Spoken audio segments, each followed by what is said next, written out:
Hello guys, welcome back to this segment. I hope your day is going well. So some more interesting stories for this video, but before I go straight into it, let me take a quick one to say a big thank you to all of you out there who engage on this channel, the subscribers, the likers, the sharers, commenters, every single one of you.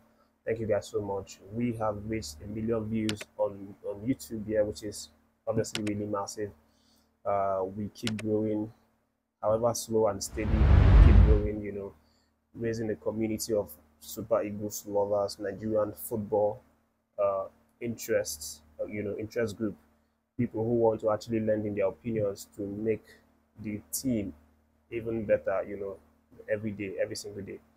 So that's what this channel is all about. So if you're watching or you just found the channel for the first time, but you have not subscribed, please do well to do so. And then let's get into it. So Nigerian Super Eagles are still without a coach. Yes, I said it in the last video that NFF have made great progress in terms of appointing Jan Andersson, the Swedish coach, as the new head coach of the national team. But again, this is not official because the NFF have not announced it yet, so it's still not official. But he is the leading candidate right now, ahead of the likes of Eric Chile, Tom Sandfeld, because these two guys, their appointments were blocked because the presidency didn't like their records due to, I don't know, not just record, maybe due to the conversations they had with them.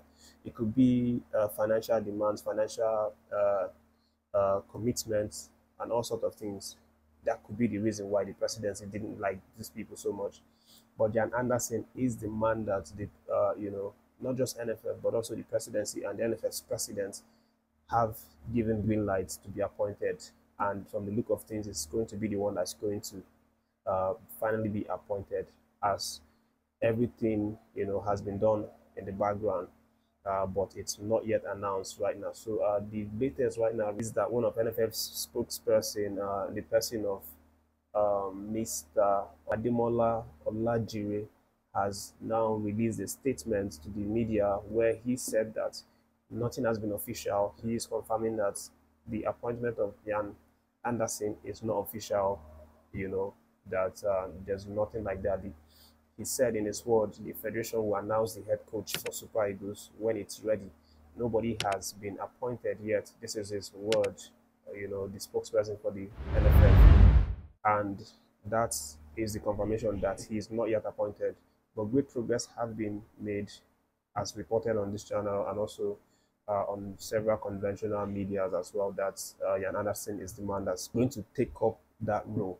But in the meantime, we have games in September against Benin Republic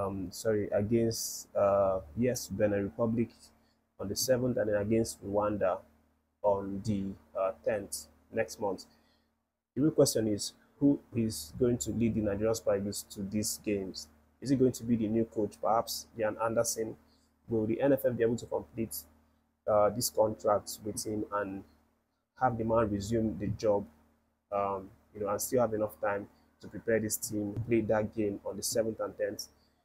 That's the real question right now. So with all of these questions out in the air, the possibility or the most clear reality right now is that the NFF might have to appoint a caretaker coach to oversee these two games. And as I did mention in one of the previous videos, Eguavoen is the man that has been given the green light to take over this role. And speaking of Eguavoen, the last time I mentioned that Eguavoen was not particularly keen on being the caretaker coach because of his previous experience with that role and how he had a lot of criticisms from Nigeria. But again, the man may be having to rethink it and then do what's necessary, because he has now gotten a new portfolio in the Nigerian Football Federation, and that is the portfolio of the technical advisor to the team. So his new role now is actually in the middle of the new coach that's going to be appointed, perhaps Jan Anderson, and then the Super Eagles. So it's going to be the technical link or technical connection between the coach, the new incoming coach, and then the team in terms of player to coach relationship, because it's going to be a new coach. So they would obviously need someone who knows the players, all round about the players, to help connect these players to the coach, so that the coach will know these players well enough to be able to use them to full effect. So this is the new role that Eguavoen has now, a technical official of the national team, and it's going to be with this new code that's going to come on board. That is the latest right now. But again, about these two games we have in September, it's very likely that Eguavoen is going to come in to lead these boys to these games, on the 7th and then on the 10th. But moving away from that gist, let me inform you that Ademola Lookman seems to have angered his Atalanta football club right now because of the whole transfer situation involving the man, with PSG. The last time I said that Lookman was left out squad in Atlanta's squad to play against Nice. That was this weekend when they played their first Serie A game of the season. But the gist now, is that Lookman's attitude, from the club side, they felt that Lookman's attitude wasn't really professional, that he started to misbehave the moment he saw that PSG was showing interest in him, and the clubs are not particularly happy with the Nigerian. The report is that he actually refused to show up in training and demanded that he is omitted from the squad list that's going to play that Leeds game.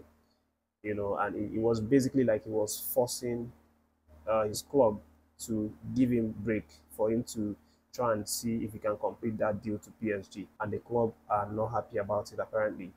And to that effect, the Atlanta's director by the name Luca Pacassi has even released a statement to that regard, and he said, "We are very calm because our idea, which is shared by the coach, the club, and the owners, was for the first time in our history not to let important players leave. All players belong to Atalanta, and the club will decide what will be done based on what is best for the team. Unfortunately, these guys are too often given bad advice. The fact that the transfer window is open when the season starts makes it feel endless."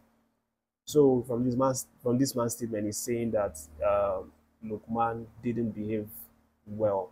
He was stubborn to the club. He pushed the club in the back because he was advised wrongly by people who are close to him, maybe his agent or anyone, to force the move away from Atlanta. But he's reinstating that they still own him, and technically they still do, and any move is going to also be sanctioned by Atlanta. It cannot just be Lookman that's going to force him move out.